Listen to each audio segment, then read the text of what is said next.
everyone. I'm Zeke Matavosian here in Van Nuys, California. Today is Sunday, June 19th, 2022, 9 a.m. in the morning. I'm coming to you live. And so I want to tell you something going on that you need to know.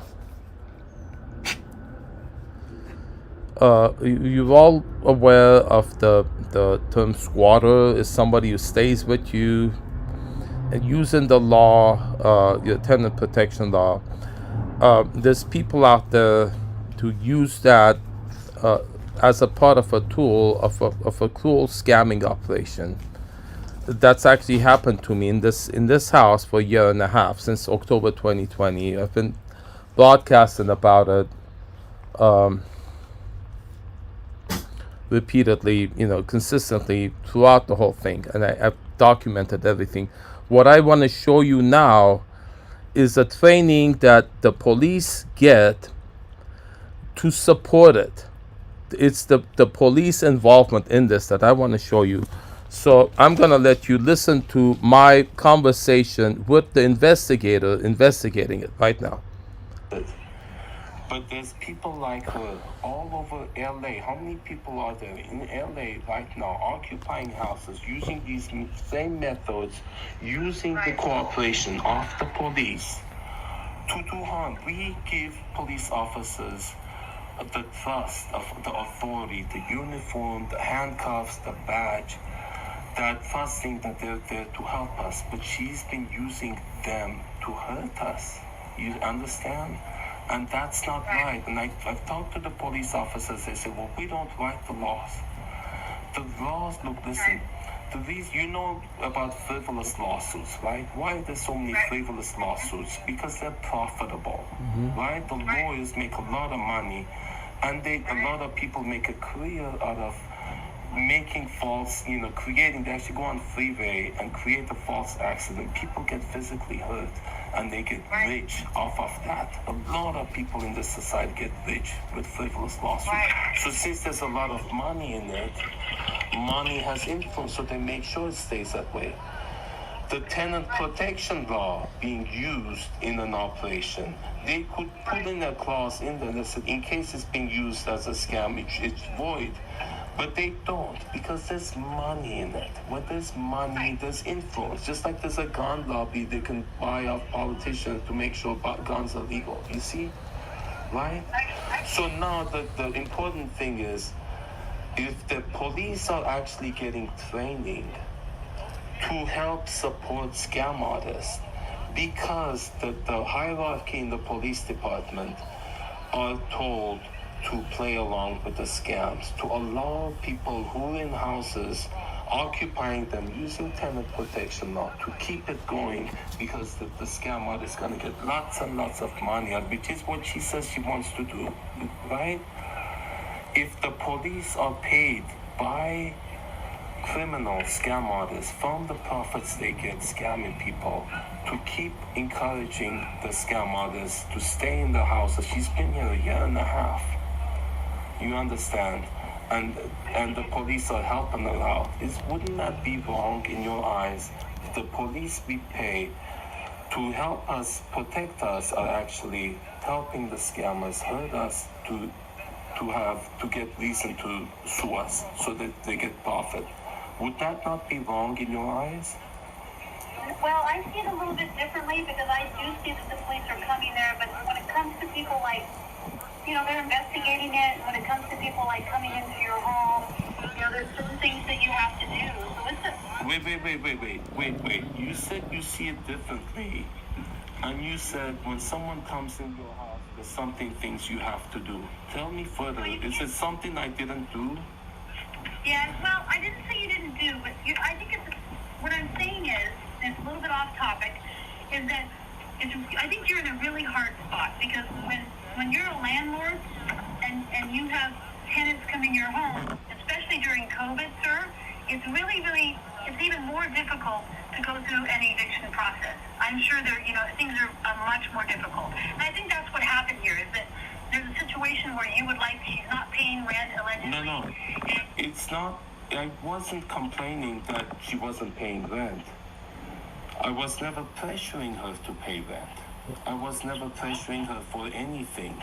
She started threatening to sue for no reason at all. And I asked the police officer to ask, why did you start threatening to sue? The only reason she started threatening to sue, because that's some action she would take to provoke me. You understand? If she needed Now a place listen. to stay, she keeps saying she can't leave because she needs a place for her dog. I never complain. I will keep that dog for her because I bonded with that dog. We bought that dog together. I paid for that dog's shots. I paid when the dog had emergency medical needs. It was having convulsive seizures. I paid for the dog's vet bills. And now she's saying the reason she can't leave, she has a boyfriend. The reason she doesn't go is because the boyfriend, where the boyfriend lives, they don't allow a dog. I will take care of the dog for her because she uses the dog as an excuse why she has to keep coming there. And then she also yells obscenities at the dog all the time when she's there. Even middle of the night, she won't stop when we ask her to. And the reason she yells obscenities at the dog is because she wants us to hear it. You understand? That's another gaslighting method. You understand? You understand? Okay, listen to a response. And, yeah, but I want to hear also your side of it because you were saying I want to hear how you see it differently. I don't. So here's the thing. I want to hear what your side of it because you have explanation why they would be supporting her. But I am trying to talk and you won't let me. Go Okay, ahead. so this is the method, okay? This right here in front of you. You make a point. So she's saying she's seeing another way, okay? She's seeing another way than what I described. I want to hear what her side of it is, okay? She says, you're not listening to me. Let me speak. So she's going to say it. Listen to her response if I get an answer to what the other side is, okay? Listen to it. Thank you. So I am investigating this, and I'm investigating the complaint. That is my job. Okay, Zeke, my job is to investigate the complaint itself. I'm not investigating the crime behind this. I'm not investigating the eviction. I'm investigating the actual complaint that you made. So, and I'm reaching out to you. So, number one thing, compartmentalization. I'm only dealing with this one tiny part of it. I'm not going to look at the whole picture to see what it is. I'm only going to look at this one thing. This is one aspect that I've seen used a lot. So I'm only part of responsible for this. My job is only this. Although I'm a police officer, although I'm this, I only deal with this. And what you're saying is this whole thing, you can't fit into this. Okay, the number one thing, compartmentalization. Because you have provided me some very good information that I can incorporate into adjudicating this complaint. Yeah. So that's really important to me because I want your voice to be heard. Yeah. I want you to be involved in it. So I'm going to incorporate that in there. If I have any further questions too, what I'm going to do is, because I know I can get a hold of you, I'm going to call you right back, okay? Never had Am I anything. able I've to get written your the phone number emails, so I can no reach you response yet. on the phone? My phone, what's better than my phone number is I just gave you my email. Okay. How's a phone number better than an email? And I can't get contact anybody. If I do get a phone number, I call, leave messages. I don't get anything. I do send emails, don't get anything.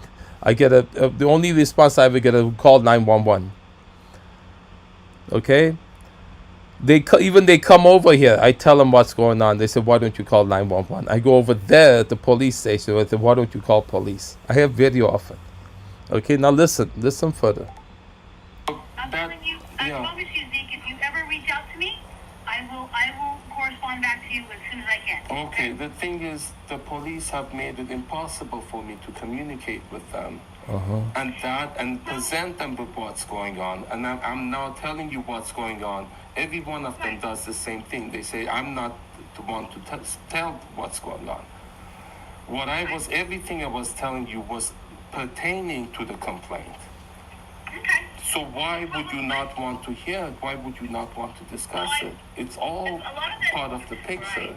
And then I still want to hear what yours. Yeah, the I way didn't you get my see it. answer I yet. still want to hear that. But that's part of my investigation is that it's ongoing. So right now, since it's ongoing, and then when the investigation clears up and it's adjudicated, you're going to get a letter, and the letter will advise you how the complaint investigation completed.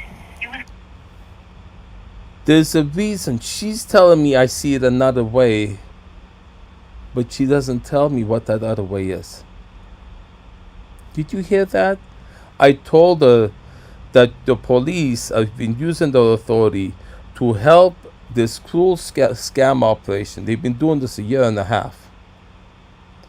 And that the whole country has this policy, the laws, the courts, the police training, all of this, including what she's doing, to accommodate cruel scam operation that's been in my house and happened all over this country. She says, I see it another way. She doesn't want to tell me the other way is because we're doing an investigation and I can't tell you the answer until the investigation is over. Do you remember where we heard that before?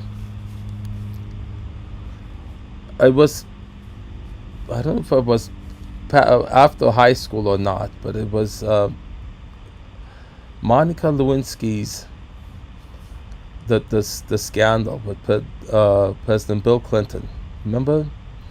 And there was this press secretary asking the press secretary at the podium there, the press room, the White House, about did Bill Clinton get a blowjob from Monica Lewinsky. And he goes, I can't answer that because we're doing an investigation. And it was a whole joke about how do you do an investigation. That's the investigator going to sniff Bill Clinton's boy down there and sits there, oh, it smells a little fishy. I think that's what's going on. And they said, this is what it is. This is what it is. She had been giving them sexual favors.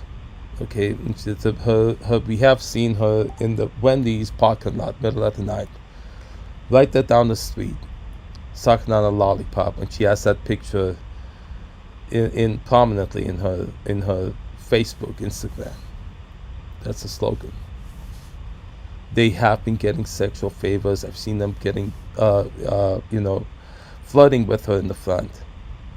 And oftentimes she comes to, the police come there, say, can you please put some clothes on, ma'am, miss? Behind the window, she's always naked when they come for some reason, most of the time. And then when I go, she was saying she's not getting her mail, and I go to make sure she gets it. I'm videoing it. She says, I don't have pants on. She often does that. I don't have adequate clothes. She's using that. You violating my privacy because I don't have pants on, you coming here. She was using that excuse why she had 3 opportunities to come to the court in front of a judge. She didn't take them. She was saying she didn't get her mail, and I made sure she get her mail. Like she knew about all of those 3 of those. I made sure, and then so about the eviction, I was making sure. I even had the cop, the Officer Kim, was refusing to give her. Finally, I talked. It's on the video. That it's the excuse of not getting the mail, and then that's what she uses. I don't have pants on. You coming to give them to me? How do I give you the thing? I put them on there. You push it off. You don't look at it. Okay, but continue listening to this. Yes, but I still would like to know. Yo, why aren't you telling me? You telling me things. Because it's still ongoing. I'm not allowed to discuss exactly how it's going. See, there you go. Because you're investigating, you can't tell me your side of Who it. you're not allowed to. I want to know what that policy comes from. You're not allowed to. Who is that behind you? Who's the puppeteer behind you? I want to know the source of all of these policies, all of these trainings, all of these laws that are used in conjunction, in concert, all of these methods that are contrived and engineered specifically to be used together like an orchestra of instruments to carry this out, and I spell them all out, and I have them all documented. Who is it that told you you're not allowed to tell me what you're thinking that I didn't do, what I did wrong? That you can't tell me now. You were saying you see in a different thing, but you're not allowed to tell me how you see it differently. Does that make sense to you? Listen, and she says at the end, we'll send you a letter and we'll tell you what it has gotten. One of it says inconclusive, we didn't find anything. Listen to it. How does that make sense? See, this is the reason you're doing that, because it blocks communication. Yeah. No, but you're not listening to me. I said to you that absolutely, after the complaint internal affairs investigation is completed, then I'm able to talk about it, because per my department, I'm not able to talk about a complaint investigation until it's over with. So I have to wait. But that's part of the investigation. Well, why would you prevent communication? That's unnecessary. Because what your side of it is would help me understand why this is happening. And so you're preventing actually getting to the bottom of it by having that policy. So that's part of another method that helps scammers do that. So they prevent the truth being revealed. You see what you're doing? Doesn't want to discuss it. You're not being straight with me. You see that? This is part of the training you've gotten to tell people, I'm not going to tell you what's going on until it's over. And I don't when is it going to be over? You see that? That I can find out. I reached out to you, and I've asked you a follow-up questions and reached out to you. All right. And then after the conclusion of this, they'll get a hold of you. A letter will be sent to your address, okay? A letter will be sent to you. All right. Thank you, sir. Have a good day, okay? Cut off community, they always do that. The methods, one is they come here. I had one officer say repeatedly, I'm telling him what's going on. What are we here to do today? Why are we here today? And if they don't hear there's a knife at my neck or some physical attack, they don't hear anything else. And they'll keep repeating. So she keep as you explaining to them what's going on, they'll step on what you're saying, cut you off and say, what are we here for today? And say it repeatedly. They all say that every time they come, over and over. What are we here for today? When you're telling them what's going on. So she has a criminal background, 14 arrests. And all of those arrests include stuff she's done here. Trespassing, been evicted. The sheriff came, took her out, 1:30 a.m. She comes, opens the window, comes inside. She says, I need to get my medication. And she always has that medical necessity. I put the security camera there. She says the LED, the blue light is flashing on and off. It could cause a seizure, so I put a tape on it. Alabama Crow, to stop it. He always comes up, and another technique she always talks about, parent has died, someone has cancer, all this, the sympathy thing. He always repeats the same thing. And then so another method is, if a violation of the restraining order, they'll say it has to happen right now. When we're coming here, she has to be here unless it doesn't count. Something you're telling them it's happened a few days ago. They said, well, I can't do anything about something. Don't tell me about the past. They don't want to know about a record. They don't know about the past places where she's done that, because they're out of the jurisdiction. The past place she was here doing this is in Anaheim. They say that's out of the jurisdiction. They're not allowed to call over the police station in Anaheim, find out if she did the same thing. Who came up with that policy that you're not allowed to find out what happened in Anaheim, let alone in Florida and South Florida and New Jersey? So she every time she succeeds, has a hit and gets money in, she has to move so that they can't, so she can keep on doing it. They can't find out about it.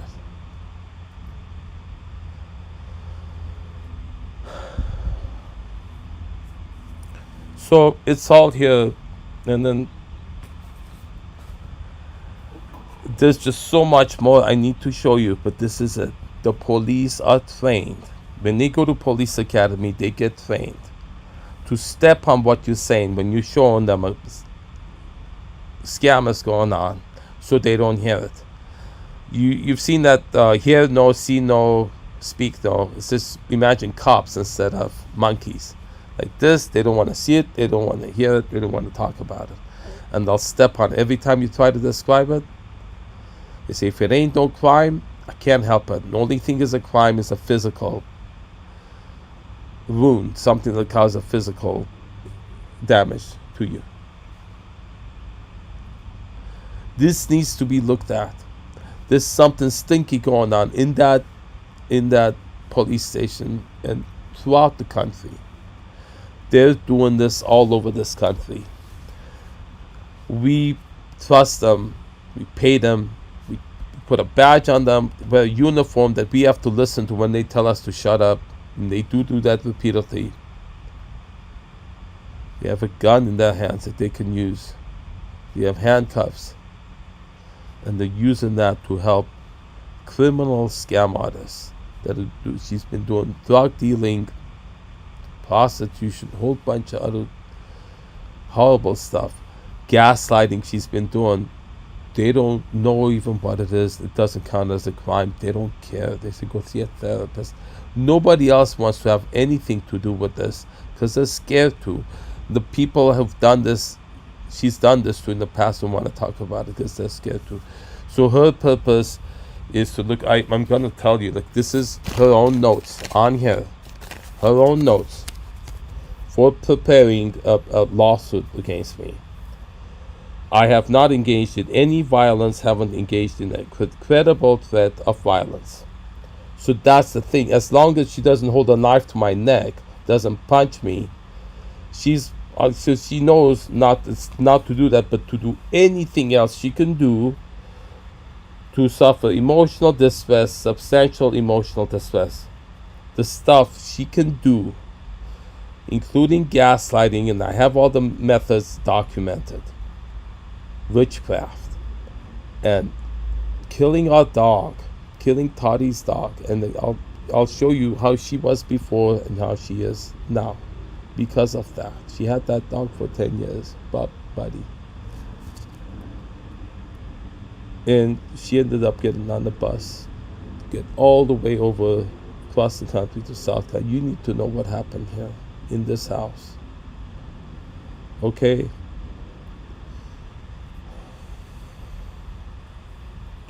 I have not engaged in a knowing and willful course of conduct directed at Zeke that should seriously alarm, annoy, or harass him. It's a lie. She had the whole thing was to do that over a year and a half to run me down. She researched everybody in my life, even the therapist I had 5 years. It's all in here in these notes. You need to know, and the cops don't want to hear about it. All the drug paraphernalia in that room, I showed them over there. All of the past addresses she's done this to people, I've showed them. Nothing. I did nothing so far.